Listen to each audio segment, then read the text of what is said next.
You are now joining Children of the Watch. That's right. It's the number one podcast in the galaxy for all things Star Wars television. I'm your host, Alex Maxwell, and joining me as always is Mac Lacey. Alex, it's good to be back. We haven't really put anything out for a few weeks or so. We did a nice Phantom Menace commentary for the patrons, and that was a lot of fun. But as far as on the main feed here, it's good to be back. Yeah, so we started our journey to Obi-Wan over on the Patreon, which you can join up for just $2 a month to get access to that episode and so much more content over on our Patreon at patreon.com/themandalorianwatch. But yeah, we did a commentary episode of The Phantom Menace, and we'll be doing one this month of Attack of the Clones, and then in May, before Obi-Wan Kenobi premieres, we will be watching Revenge of the Sith and doing a commentary for that as well. But yeah, the last time we were together on this feed, we broke down the Obi-Wan Kenobi trailer. We did an hour and a half on 1 minute and 46 seconds of trailer footage, which yes, we did. Is really, honestly, like, I think that is just a foreshadowing of what's to come on the podcast whenever we break down Obi-Wan Kenobi episodes. And in case you're new here, we are an after show podcast for all Star Wars television. We are originally the Mandalorian Watch, but we changed our name to Children of the Watch to better cover all the Star Wars live action television shows. And so we do scene by scene breakdowns of every single episode. So make sure you subscribe so you don't miss those. But then we also do some fun voicemail hotline episodes where callers come bring their theories and their thoughts and their ideas, and we discuss those, and it's just so much fun. So we want to make sure that you're a part of the fun for Obi-Wan Kenobi, so make sure you're subscribed on your podcast feed. But the reason we're here today is to talk about Obi-Wan Kenobi. There are some news things to talk about with Obi-Wan Kenobi, but there's also the top 5 things we hope to see in Obi-Wan Kenobi, and we're going to be breaking those down and just discussing kind of our hopes and dreams for the series. And so I'm super excited about that. For sure. Yeah, I mean, it's just kind of a touch base episode, kind of covering a lot of ground, but I'm excited to get into. This will be kind of our first really distillation of what we think the tone maybe might be for the show. Kind of now that we've sat with the trailer a little bit, I'm excited to get into what we kind of think we're going to get in the series. Yeah. So let's start with some news items. How about that? Yeah, so just this past week, they had this huge announcement that the premiere is no longer going to be on May 25th. And it's moved 2 days to May 27th. And with that move, they're actually going to premiere the first 2 episodes instead of just 1 episode. So 2 episodes on Friday, May 27th. And for a moment, I got so excited because I thought that meant that we're going back to Fridays for Star Wars television. But They said in the announcement that just that Friday, 2 episodes, and then it's going back to Wednesdays, all the way to the end there. So, yeah, I'm really excited about about this being on a Friday, just for the first one. Just for our schedules, it's easier doing the show. But yeah, and it'll be great to get 2 episodes to start a season. I think is a really smart move. Because it satisfies that itch for kind of the binge model of streaming, and then you also get to continue on in the episodic, week to week format. The new season of Raised by Wolves had 2 episodes, ready to go when the season debuted, and I thought that was it. Just you get more buy-in quicker, like you get more time to get invested in the world of the show right off the bat. And so then, by the time the next Wednesday is coming around, you're really ready for that next episode. Absolutely. And it's something that in retrospect, I think they should have done with the Book of Boba Fett. Yeah. Had they premiered those 2 episodes together, especially since that first one was so short. Right. And kind of left some, I think, for the most part, most of the general audience that were with us on the Mandalorian journey kind of jumped out after that first episode because it wasn't, their thing, and that's okay. I think they would have had more buy-in, like you said, had they premiered the 2 episodes together, because that train sequence in the 2nd episode of the Book of Boba Fett, it's like, okay, Right. I see where we're going. I understand kind of now what we're doing here. So yeah, I definitely feel like that helps. And part of me wonders if that's part of the decision making here. Like, they don't want Obi-Wan Kenobi to fail out of the gate, in the sense of, if that first episode isn't as bam in your face as maybe people might be expecting, so they give you the 2. Right. That could be one of the reasons that they're doing this. But I think the reason has more to do with Star Wars Celebration. Because Star Wars Celebration is during that same week and weekend, basically.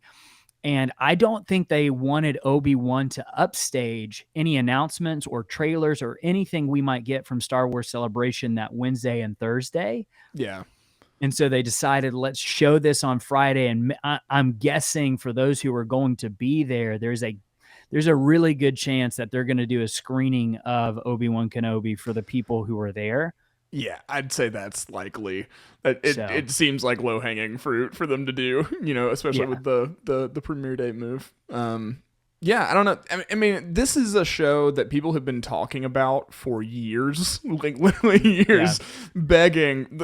As soon as it was announced that they were going to be dipping their toes into the live-action TV world, this was the first thing everybody was clamoring for, right? So there is a lot of anticipation. There's going to be a lot of expectation on these, this first episode. So I think it's a smart move for them to do the 2. It just gives you time to get yourself adjusted to what this series is, and not what you've been thinking about for years about the series being. Right. And that's the perfect way to put it. And I hope that it really works.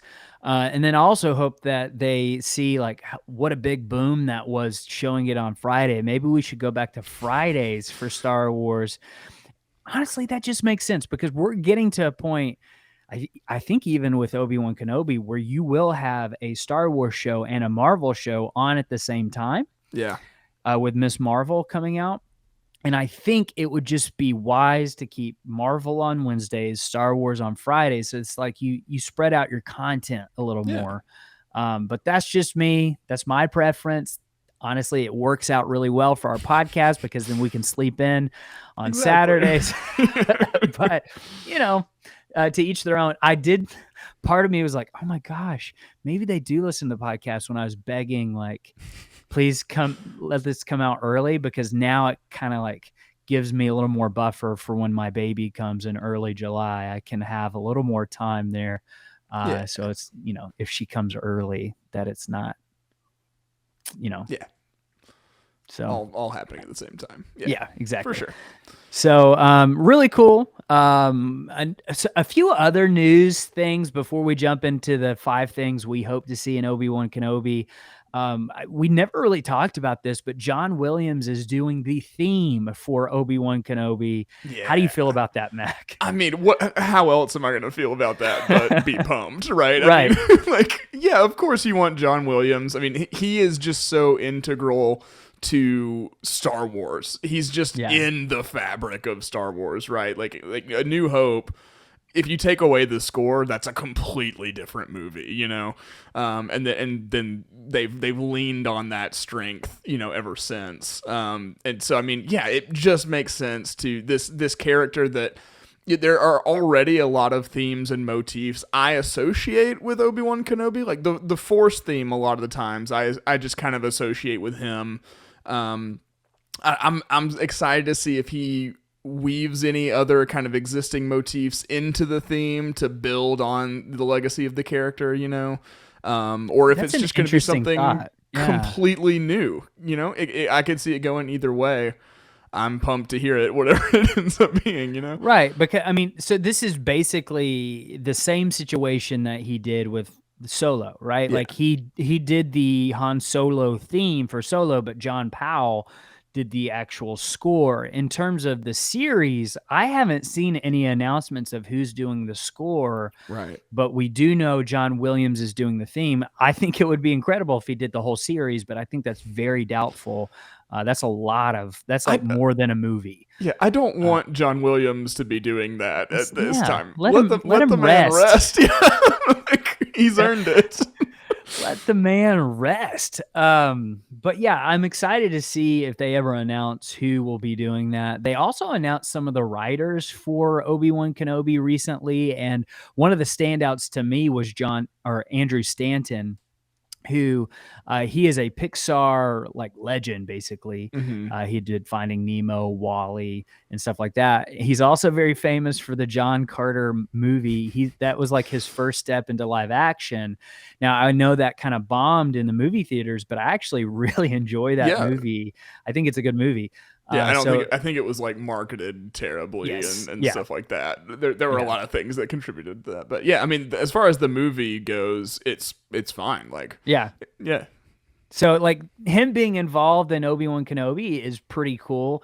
They also kind of talked about in some articles how Maul was originally going to be part of the Obi-Wan Kenobi series, and originally in its original version, it was a very, very dark show. Yeah. And they had to go back and rework it. And when they did that, they took Maul out as the main antagonist, according to them. And that's kind of, I think, when the Inquisitors made their way into the story instead, which makes sense in this time period.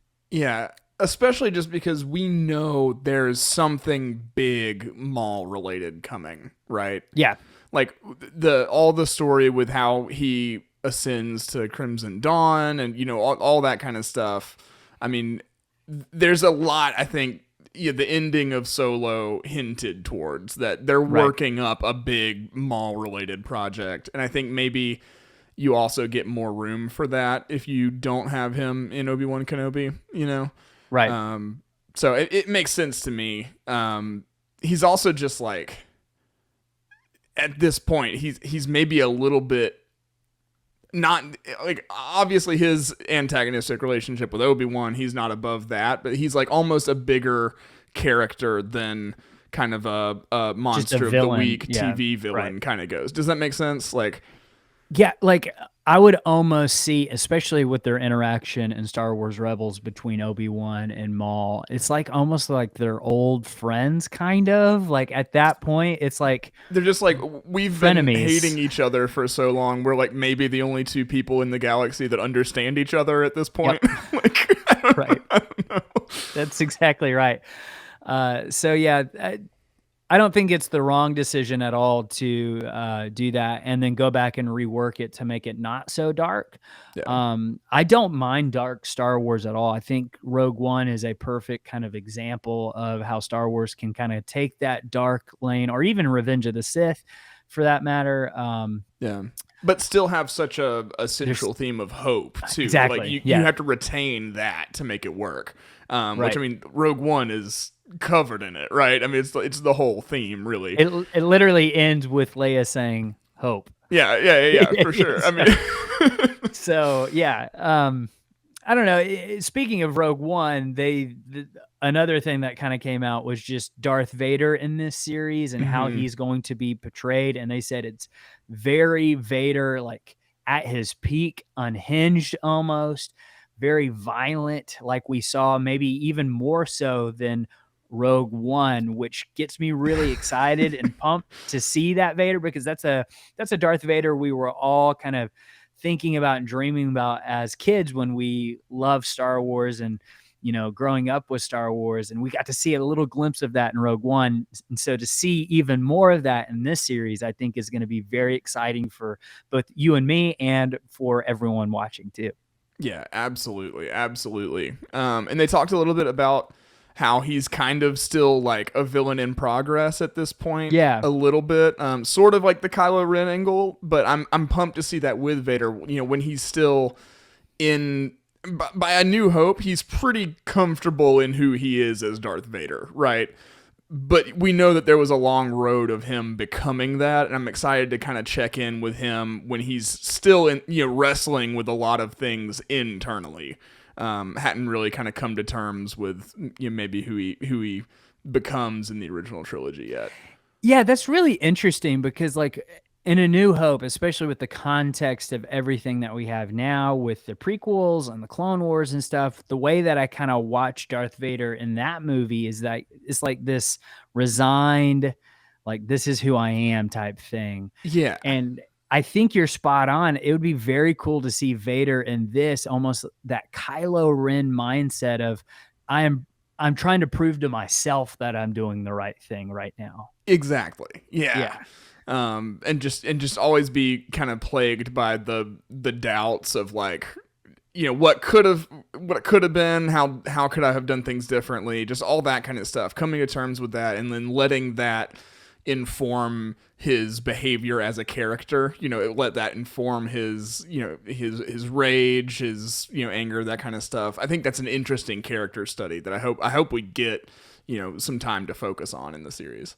Absolutely. So that's pretty much the major stuff. We'll talk a little bit of Mandalorian season 3 and some other stuff after we talk about Obi-Wan, but this is mainly an Obi-Wan focused show because we're almost there. This is our journey to Obi-Wan Kenobi. And, like we're a month out technically. I mean, a little over a month, but like, and you can say in May, we're going to be seeing Obi-Wan Kenobi, and it's April now. So that's super exciting. So I think we're going to transition to 5 things we hope to see in Obi-Wan Kenobi. And something we always say on the podcast is I think it's totally cool to speculate, and we are big fans of speculation. Of course. Some might say irresponsibly, but it's always important, I think, like, don't come at it with closed hands of it's got to happen this way. Right. Come with it with open hands of like, man, I hope this happens. And if it doesn't, I'm excited to see what they've planned already. I think that's kind of the mindset everyone should kind of take with it. Right. It should be an exploration of what could happen and how cool any of that stuff could be, and not like it's got to happen this way, or or they've ruined my childhood. Exactly. Yeah. Yeah. It's seriously just doing what we did as kids, which is just like, what if this happened? What if this happens? Yeah. So yeah.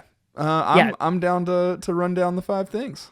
Let's do it. So we kind of constructed this list together. Like we would have them in a little bit different order from one another, but these are the 5 things that we hope to see in Obi-Wan Kenobi, and starting at number 5. So we're starting like with, I guess, least to most of what we want to see. I don't know. Yeah. It's a loose ordering. They have to be in some order. So right. Exactly. Here they are. Number 5 is Bail Organa and the Rebellion. Yeah. That would be really cool. Yeah. I mean, like, really the live action only audience. So if someone's only tuning into the live action stuff, honestly has no idea about the formation of the rebellion, like how you even get to the point of Rogue One, Right. And so, and I think Bail is such a cool character, as kind of the gateway into that history and that story. So yeah, I mean, I really hope, and I think it'd just be very beneficial to get a broader audience kind of informed on some of those details and, the timeline of things. And that would kind of be a way to, get that kind of information in front of more eyes. Well, number 1, more Jimmy Smits is never a bad thing, in my opinion. Like, he's awesome. Just great casting from George Lucas to put him in the prequels and then have him like still around to be able to do stuff like this is just so cool. Yeah. But like part of the reason we decided to put this in our list is number 1, some of the concept art that came out for this show and that initial kind of tease announcement that they showed concept art for. Mm-hmm. One of the things you saw like air speeders or snow speeders in a hangar. Yeah. that looked like, this might be a rebellion hangar. And so that got my mind working. And then when you put the things together that from A New Hope of you served my father in the Clone Wars, and we saw maybe a little bit of that in the actual Clone Wars series, but not enough. And not in as explicit terms as like Obi-Wan is doing this thing for Bail, Right. It would be nice to see that relationship really established in this time period, I think. Yeah, for sure.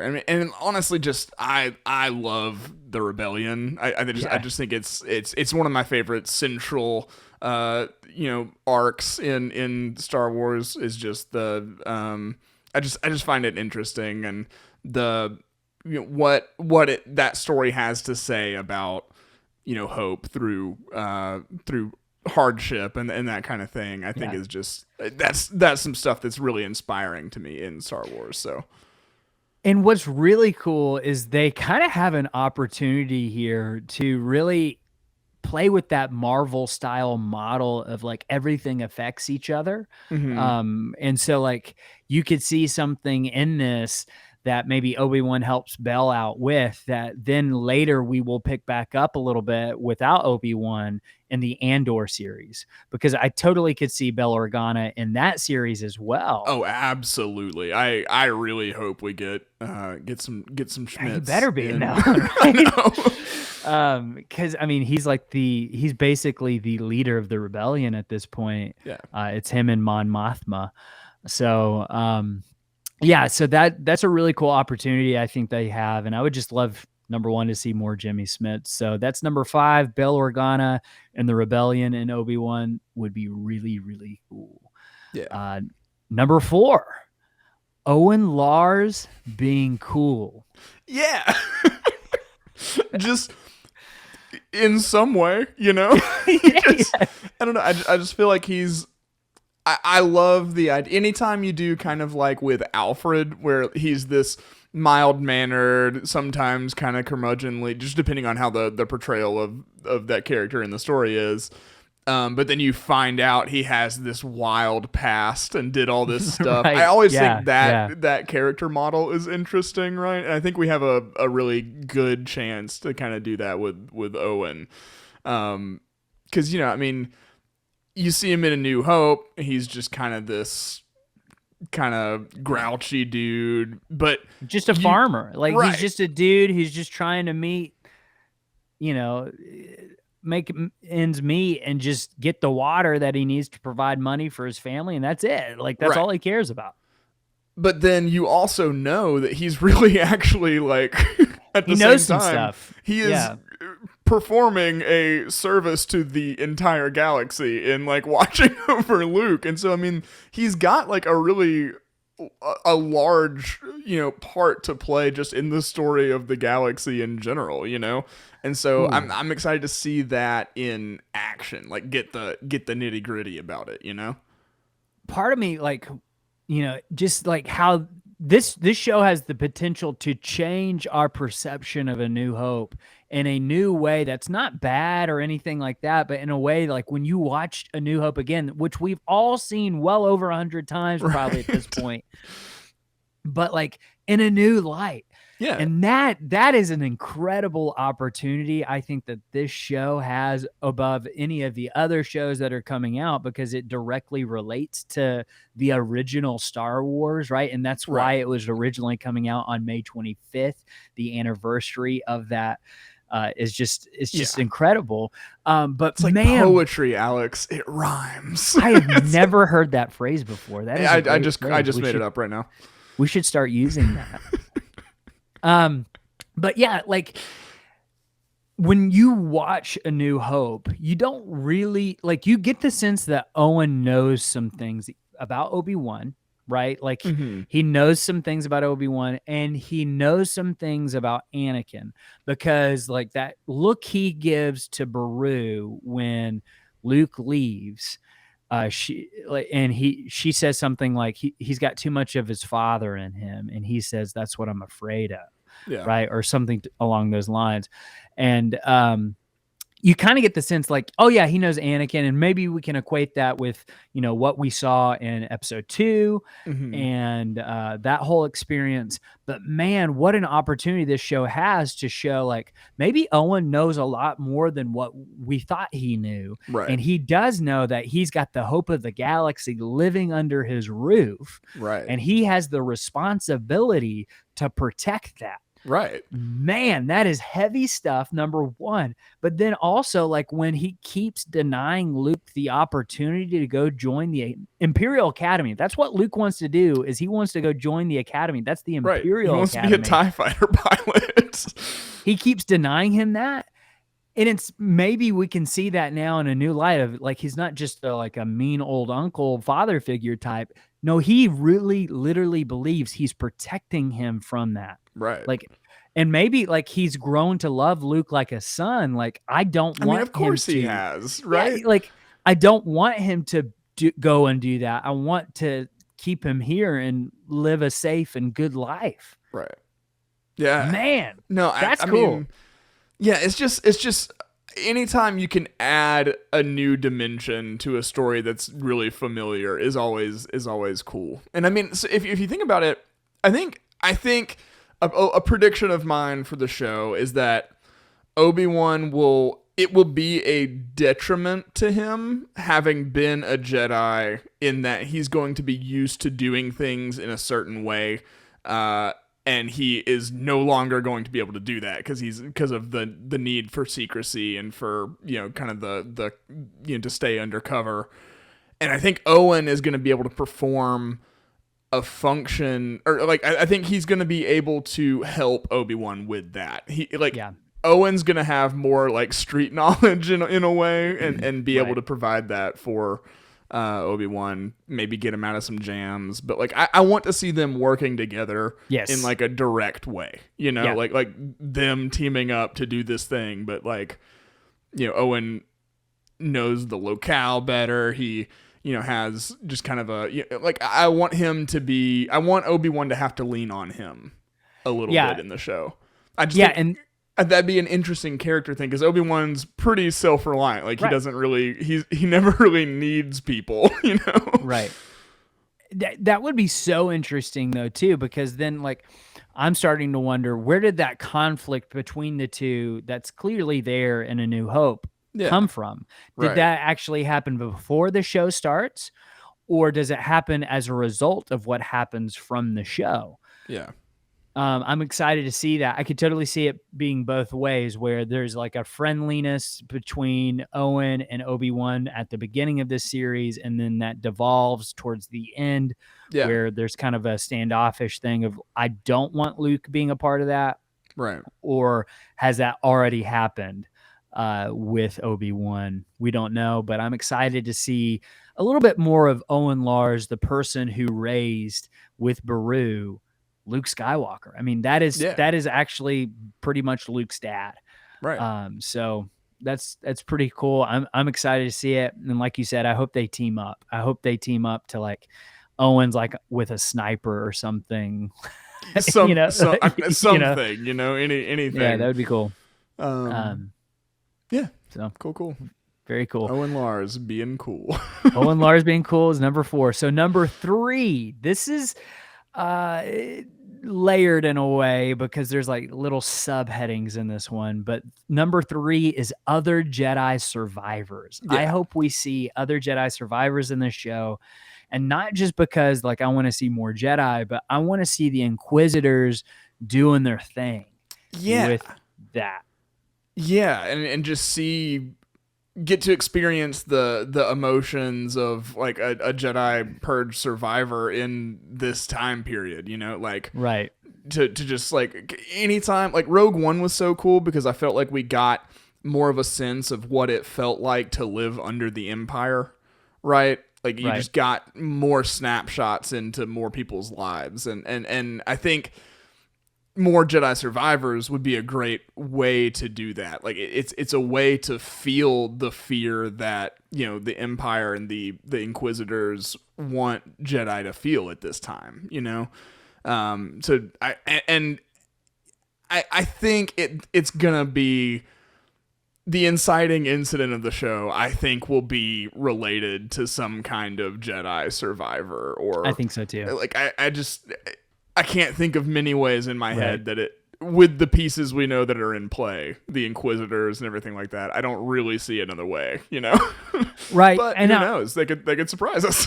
For sure. But I think this is a good opportunity to have Darth Vader fighting another Jedi on screen in the Darth Vader suit. You know what I'm saying? Mm-hmm. Not just Obi-Wan. Maybe he could be fighting another Jedi survivor or something. Yeah. That would be a cool opportunity as well for the show. But I definitely think we're going to see Vader fighting somebody with the lightsaber by the end of the show. Probably Obi-Wan again. Yeah. And I think we all need to prepare ourselves for that. I know there's some people on one side of that of like, it absolutely cannot happen. The last time they fought was in Revenge of the Sith, and then the next time they meet is on the Death Star. It's flexible. That's not. I mean, they've already said that they're going to be fighting in the rematch of the century, and I don't think it's going to be a metaphysical force thing. I think it's going to be literally there because the concept art shows that, number one, and it looks like it's on Mustafar again, I think. I don't know. I'm super excited about that. I like that idea. I love thinking about that. But the Jedi Survivor thing, though, it goes back to what the creators of the series have been talking about with Obi-Wan, how he has, like, when we find him in this series, he is a broken man. Right. Like, he is in a dark place. He's living in a cave. I don't know if he actually has his house yet, but like he is defeated. And part of me wonders too, it's like he's probably struggling with like the weight of I have ruined the galaxy. A little bit.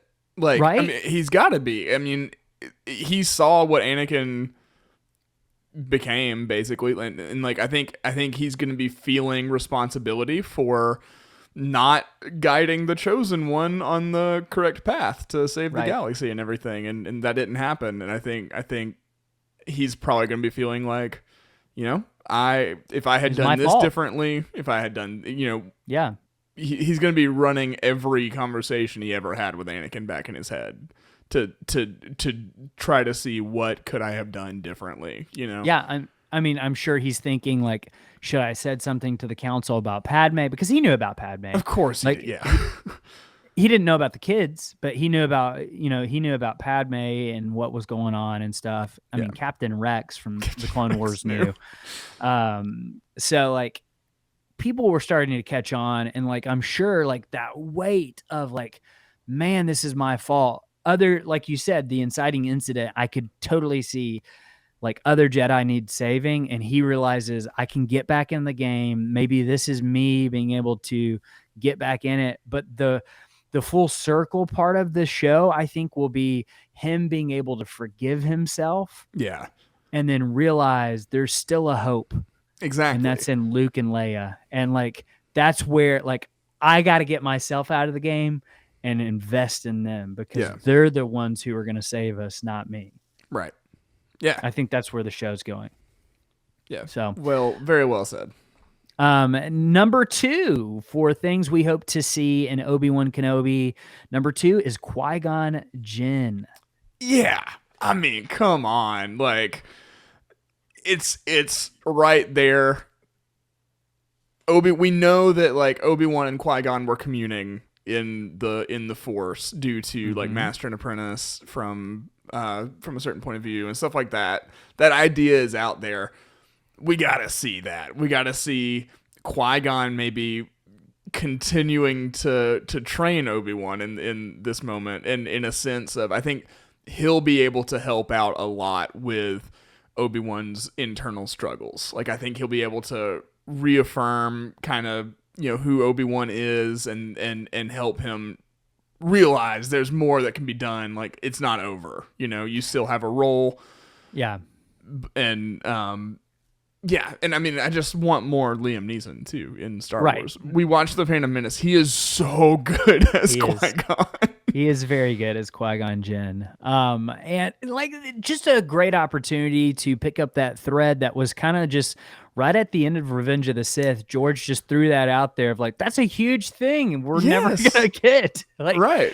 Yoda just basically says, and your former master has been communing with me through the Force. We've got training to do.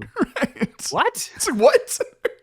Out of nowhere. And then, and we all just assume that that's like we kind of know that's the origin of like Force ghosts and stuff like that. It doesn't really happen before that. But there's probably a lot more to it also, you know? I mean, you would assume. Yeah. Like it's not just you can come back as a Force ghost and that's all we're talking about here. I feel like it's an entire different layer of the Force they've discovered almost, you know? It is. I mean, that's totally what it is. And we can talk about this a little bit when we do our history of Obi-Wan Kenobi episode, where we break down everything you're going to need to know going into the Obi-Wan Kenobi series. That's definitely some things that I think we'll need to talk about, like just the viewpoint of the Force that maybe Qui-Gon was teaching Obi-Wan and his understanding of the living Force and the unifying Force, and there's the cosmic Force. There's kind of different layers like you're talking about, but like I could totally see, back to the point of Qui-Gon being in Obi-Wan Kenobi, I could see a very similar situation Obi-Wan finds himself that Luke did in The Last Jedi, where he's maybe kind of cut himself off from the Force. Maybe he tried to commune with Qui-Gon, but because he feels that crushing guilt and like that condemnation that he's maybe putting on himself of, I've ruined everything. Maybe I could see him kind of shutting himself off from the Force a little bit. And we hear Liam Neeson just a little bit in the echoes of the Force a little through the first few episodes, but it starts to get louder and louder and louder until the point we actually see Qui-Gon show up and have that conversation with Obi-Wan. That will be very cool. Probably at like a rock bottom moment, you know, like at when things are Episode the most 5. Dire, right? That's when he shows up, and with that classic kind of Qui-Gon approach to things. You know, nothing's ever too serious or you know. It's kind of hard to chase a smile off of Qui-Gon's face, I feel like, and I'm excited for maybe the possibility of that moment. That's just a great picture we've just painted, I think. That one, I can feel my hands closing on that one a little bit. And I gotta fight to keep my hands open on that one because I really want that to happen. Yeah. But I got a feeling that Qui-Gon will be involved somehow. Whether or not we actually see him, I think he will be involved somehow. His presence will be felt in the show, I believe. Yeah. So that's number 2, and then number 1 for things we hope to see in Obi-Wan Kenobi is weird Force stuff. Yes. Which kind of goes with that conversation we were just having. Right, and I didn't mean to get into it too early, but. I mean, so my favorite arc in all of the Clone Wars is Mortis. Same. My favorite arc in Rebels is the World Between Worlds stuff. Same. So, like, anytime weird Force stuff is going on, I am there for it. Count me in. I'd love to get into some, like we were just saying, they've sort of discovered all these different aspects of the Force that they hadn't, really been aware of before. It'd be great to see some of that. Maybe go on some weird Force Vision Quest type stuff, Yes. It's unclear if Mortis ever really even physically happened, right? So there's all kinds of room to do things. Maybe we just go to Mortis. That's what I was about to say. I was about to say the same thing. I was just thinking, what if that fight between Vader and Obi-Wan happened on Mortis? Because then that works both ways. Because for the crowd who wants it to happen, it happened. For the crowd, there's that didn't actually happen. It didn't actually happen. Right. That would be legit. It's a good little tightrope walk there. That would be pretty cool. Yeah, but I also want new stuff. New is always cool. Like Mortis would be great to see, but I do want to learn more. Yeah. So I hope there's something like that. A Mortis or World Between Worlds level Force surprise in store for us. Yeah, and if you don't know what Mortis or the World Between Worlds is, that's something, again, that we will talk about on the history of Obi-Wan Kenobi, because I think he's tied in, even though he wasn't directly tied in with the World Between Worlds stuff. Yeah. Mortis is tied to that, and he was directly involved with the events that happened in the Clone Wars arc, Mortis. And if you haven't watched that, I would highly encourage you finding those episodes. They're in season 3, right in the middle. It's some of the weirdest things they've done in Star Wars, and I think that's what makes it the best, in my opinion, because they kind of take it in a place that's like, oh, yeah, that's cool. So well, to me, just those kind of moments always represent a time when the creators are not playing it safe. They're taking a swing. They are doing a thing. And I think that's just how we get some of the best storytelling, is when we get out of that safety zone a little bit, you know? And I mean, there's risk involved for sure. Things can get weird. You could lose people, you know, stuff happens, but like also the potential rewards, I think, are greater when, you know, the creators are just really, really going for it. Yeah, and I think we're getting a little bit of that in The Mandalorian too. Yeah, and we'll talk about that in just a few moments. But yeah, that's our top 5 things we hope to see in Obi-Wan Kenobi. Of course, we want to hear what you guys think, so make sure you interact with us on social media at COT Watch on Twitter and Instagram. We would love to hear what you're looking forward to the most in Obi-Wan Kenobi. And of course, you can join our Discord as well, which is you can get access to through our Patreon, patreon.com/The Mandalorian Watch for $2 a month. You get the bonus voicemail hotline episodes each week, and then all the commentary stuff we've done and all the bonus stuff too. So yeah, that's our top 5 things. Bail Organa and the Rebellion, Owen Lars being cool, other Jedi survivors, Qui-Gon, and then weird Force stuff. That's what we hope to see in Obi-Wan Kenobi, and we would love to know what you guys hope to see. But before we jump off here, there are some updates, like I said, that we do need to talk about with The Mandalorian, because that's how we got our start. Yeah. We got our start as The Mandalorian Watch. It's always going to kind of hold a central place in our hearts, I think, just because it's kind of the origin of all this. Yeah. You know? Yeah. We love it more than all the others. So that's, I don't know. We'll see.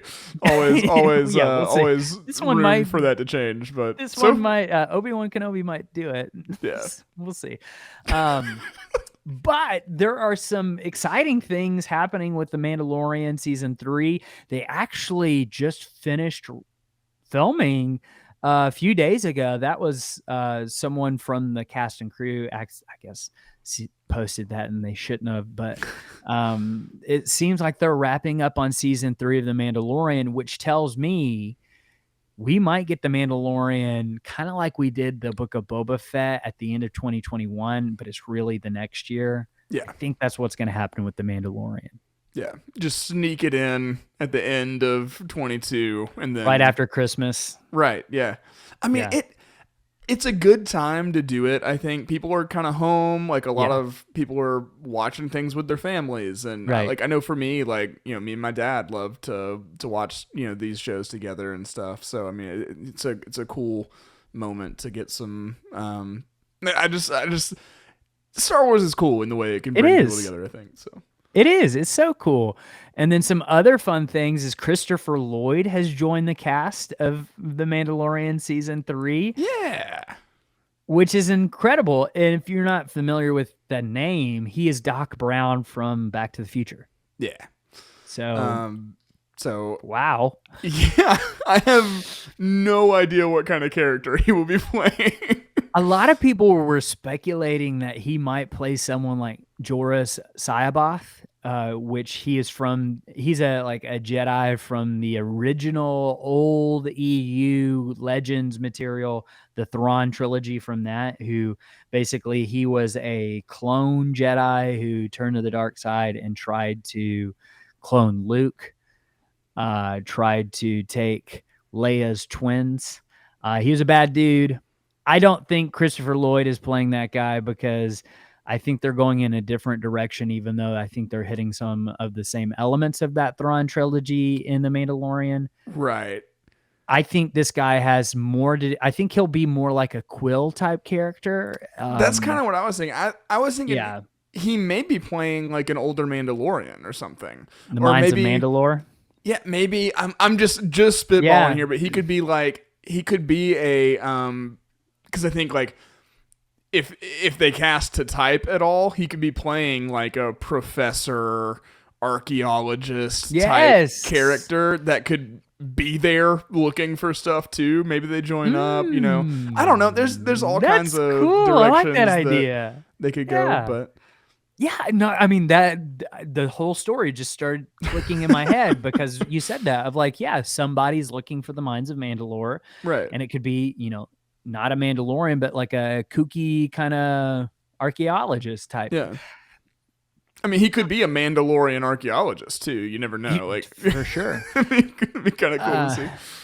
Something that Alex, not me, but Alex from Star Wars explained. I was listening to one of their videos the other day, and he made a good point that The Mandalorian has pretty much played it straight in terms of the casting of like they got Timothy Olyphant to be the gunfighter, and that's what he's been in everything. It's a good bet that they got Christopher Lloyd to be like a kooky scientist type character. Yeah. So that makes sense. Yeah.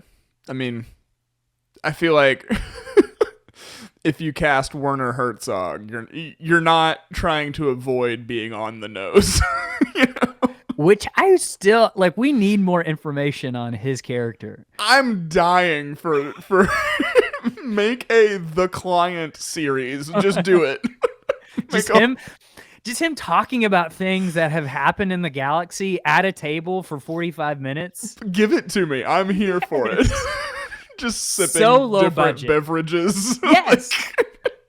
But like it's just him, and like there's like all these people behind him at the bar and stuff, and it's just him telling us like his point of view about the galaxy for 45 minutes every episode. 100%. At the center of the universe is chaos. Oh man, I would love that. Also, that's Christopher Lloyd is not the only person that's been cast in The Mandalorian season 3. By the way, before I get into this next one, I am expecting Bo-Katan to be in this season.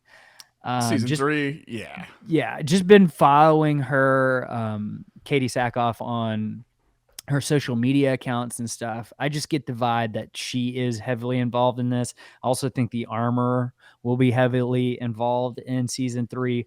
But a newcomer to The Mandalorian will be Jim O'Hare, who plays Jerry Gergich from Parks and Rec, or Gary or Larry or Barry, any of the. I also think I actually have a theory of who he's playing. Like as soon as I heard this, I was like, I think he's the Mythrol's dad. Can you not see that?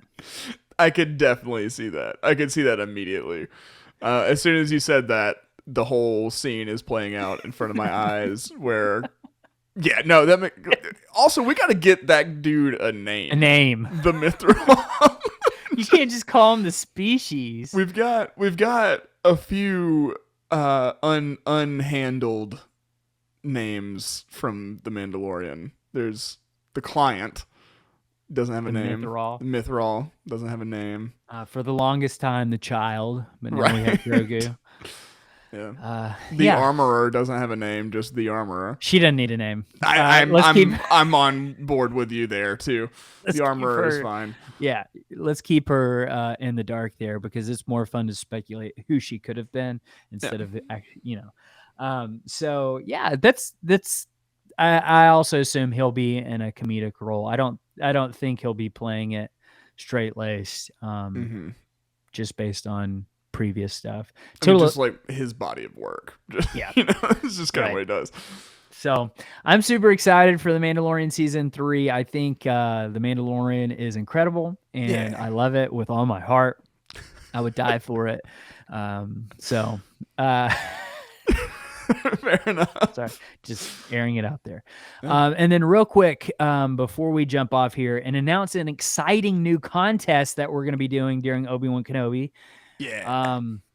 I do want people to be aware. We are aware of there is a rumor of a show called and what they're calling it behind scenes is Grammar Radio. The working title. Yeah, and so we are aware of that. There is very little information out there, but it looks like they're going to be filming that actually very soon. Part of me wonders if they reworked the Acolyte into this because it's in the same time period. Right. Supposedly that this show, if in case you're unfamiliar, is rumored to be set in the High Republic era, which is around 200 years before the Phantom Menace. But that really can kind of cover even a wide range. That could be 500 years before the Phantom Menace. It doesn't have to be when the book series is taking place. Right. It could be before that as well. Just kind of in that general time period before the Phantom Menace. And it's been described as Stranger Things meets Star Wars. And so they really want a younger cast with this. And a lot of people are suspecting that this will be like Padawans, Jedi Padawans traveling the galaxy in this show during the High Republic when the Jedi are at their height. And one of the rumored directors for the show is John Watts, who a lot of people, you might not be familiar with the name, but you are familiar with his body of work. He directed all 3 of the new Spider-Man movies. And so already you're probably building up this image, this mental image of what this show will be. And it already very much is like, yeah, this sounds like Stranger Things in space. Right. So we know about it. We don't know much else about that, though. It's on our radar is where we're at. Don't be surprised if you hear some things about it at Star Wars Celebration, which is May 25th, around the same time as Obi-Wan Kenobi. So really excited to see what that is. I hope it doesn't replace the Acolyte, though. I think there's I think there's room for both of those shows, and honestly, it would be really cool if they both worked off of each other. So we'll see. For sure. We'll see. Sure. And then lastly, before we head out of here, we want to announce that we're doing a YouTube contest for Obi-Wan Kenobi. We know the majority of our listeners are podcast listeners. Yeah. And that's probably how it's always going to be. And we have no doubts about that, but we do want to build up the YouTube a little bit. So we're not asking you to stop listening on the podcast at all. But if you want to partake in the contest, this would be a good way to kind of jump in after you've listened on the podcast. You can go to the YouTube and check out our contest. And so here's how the contest is going to work. When Obi-Wan Kenobi premieres, at some point in the middle of our breakdown, we're just going to flash an image up on the screen for a few moments, and then it will go down. We're not going to tell you when that happens. We're not even going to acknowledge it on the podcast. We're just going to keep going to make sure that the podcast audience is enjoying their experience. But the YouTube audience kind of gets this fun little thing that they get to do. So basically, the rules of the contest are this. You'll see some Arabesh pop up on the screen at some point. That's the Star Wars language during the breakdowns. Throughout the breakdowns, you can be translating that Arabesh into a phrase from Star Wars, and then you're going to send that phrase once you've translated it to our email, mandalorianwatch@gmail.com, to be put into a drawing for one of the very cool, like the Galaxy Edge version Obi-Wan Kenobi lightsabers, like the $200 one, the good one, the heavy feeling ones. Yeah. Yes. So like, it was just, we want to do something fun for the YouTube and our fans on the podcast. So you can go back and watch it after you've listened and just find that real quick and be translating and stuff. So we just thought that would be fun. Yeah. Fun little scavenger hunt type thing. Yeah. So super excited about that. So make sure you're, brushing up on your Arabesh, I guess. Get fluent. Yeah. Cool. Well, Alex, this was a great little episode. Glad to check in with you, check in with the audience, check in with Obi-Wan Kenobi, and then briefly the Mandalorian. Watch out for the contests. We'll be checking in a little bit more as we get closer and closer. We'll, of course, we'll do the history of Obi-Wan Kenobi. But like I also had an idea for some other things too. So make sure you're subscribed. Yeah, for sure.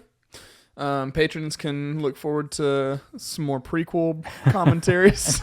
I really, the Phantom Menace one was fun to do, for sure. It was a lot of fun. It flew by. It did. I hope it was as fun to listen to as it was to do. But yeah, so look for all that. Plenty more coming your way. But until then, keep the watch.